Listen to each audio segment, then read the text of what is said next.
Brought to you by GatewayCitySavers.com. Softli's Scouting Report, hosted by Cliff Saunders, exclusively on 101ESPN.com.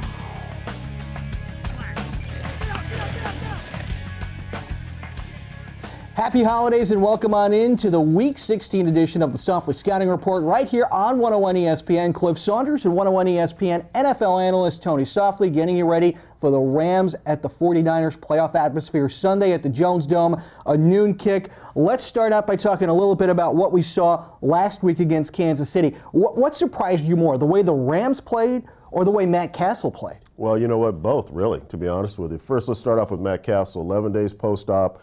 He, came into the game. He flashed. He was a little rusty on his accuracy and everything, but he showed very good toughness, competitiveness. Here's a guy that's, again, 11 days post-op. He's out running, getting chased. He's getting hit, and he competed very well. Now, as far as the Rams, the wheels kind of fell off the cart a little bit. Now, I think it had a lot to do with what Kansas City's defense and offense were doing to him. So it was a little combination of both, but I would have to say Castle was the one that set me free. It was unbelievable performance for a guy 11 days from surgery. All right, let's fast forward to the 49ers coming into town. Big story in San Francisco, the quarterback situation. It's not official yet, but reports say it's going to be Troy Smith. Now, as a guy who's coached, and as a guy who's been a personnel executive in this league, which quarterback would you rather face, Alex or Troy Smith? Well, Alex gives you better, skill set. He really does. And I think his record is what's keeping him down, overall record this year and in his career. But Troy Smith, actually, he gives you more athleticism. He gives you a little bit more chance to win because he can escape and do some things with his feet.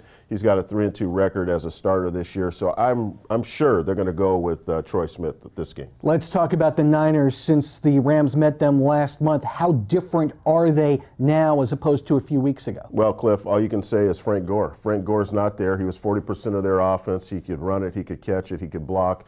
They have Brian Westbrook that's filling in. They have a couple of rookies that are backing them up. So, it's a big gap to fill. It really is. 40% of your offense is huge, and I think they'll miss him. They have to really do a good job of working their tight ends and the receivers in the middle of the field.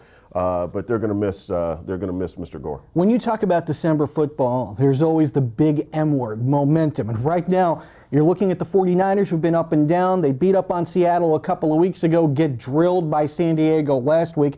And then there are the Rams who had that little winning streak going on the road, but then get beaten by the Saints and last week by Kansas City. Who has more momentum heading into this game on Sunday? Well, really, neither have momentum. I think they're both coming off the losing streaks. They're really struggling. San Francisco's struggling at the quarterback position. It's a quarterback-driven league. If you don't have one, you're not very good. The thing I like about San Francisco, which I have to give them the nod a little bit, is the roster. They have a better talented roster than the Rams. They have a better overall defense, I do believe, than the Rams do.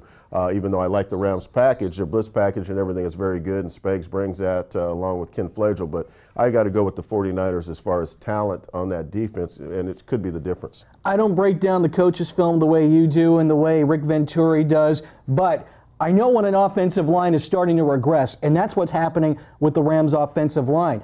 2 words, what happened? Well, I don't think they're regressing. I think it is what it is. I think we've been talking about this all year. Their interior play is not very good. I think their guards, Goldberg gives you a lot of fight but lacks the girth, and Jacob Bell is very inconsistent, and Brown at the center is outmanned and overpowered too often. So the interior of this offensive line is the weak point of this offensive line. You have the 2 young tackles on the edge I think are playing really good. The last week they had a little bit of a hiccup. But look for them to rebound. They need to play better together as a cohesive unit if they plan on going down into the NFC West. Let's talk about the defense a little bit, because at one point this scoring defense was very, very good. And now, we go through a stretch here where they give up 33 to Denver. Right. Then you give up, let's forget about the Arizona game because of their offensive problems. They give up 31 to the Saints, and a lot of people give up points to the Saints, obviously. But last week, 27 to the Kansas City Chiefs. Mm-hmm. What's been going on with the defense? Well, several things. The biggest thing is missed tackles, okay? And then when it comes down to pass attacking and putting pressure on the pocket, they're not able to do it. Their blitz packages are not effective. They're trying to dial it up, but it's just not working on a consistent basis. And the last thing is just overall team play. I think they have to come back together. You see the pass defense is okay. The corners are playing well. The safeties are doing their thing, but the front seven have to come to play every game. Matchup-wise, which matchup favors the Rams the most heading into this game?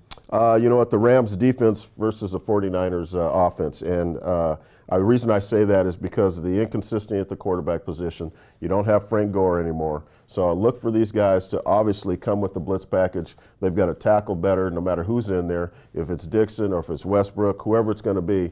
And they have to slow down the receiving core out there. They can still throw the ball well enough to beat you, to the tight ends, to the receivers that are much more talented than the Rams. So it's going to be interesting to see how that happens. Finally, which matchup should the Rams try to avoid the most? 49ers defense, they have to score some points. The Rams offense, Sam Bradford has to get his confidence back. They have to put him in position to feel comfortable again, get that command of the offense back. Steven Jackson has to run the football like he's never run it before. And those receivers, Danny Amendola, Gibson, and even Alexander, those guys have to come up with some big plays in order for these guys to win this week. And really what it comes down to, it's going to be a big play matchup. All right, let's set up game day for you right now. On Sunday at 9 o'clock, Tony will join Randy Carricker and Rick Venturi at the Jones Dome for the pregame show, the Arby's pregame show on 101 ESPN. At noon, the kickoff with Steve Savard and DeMarco Farr. Tony will join myself and Jim Hannafin on the Bandanas postgame show once the game goes final. Playoff atmosphere definitely at the Jones Dome on Sunday. Happy holidays from us here at 101ESPN.com. This has been the Softli Scouting Report. Merry Christmas. Merry Christmas.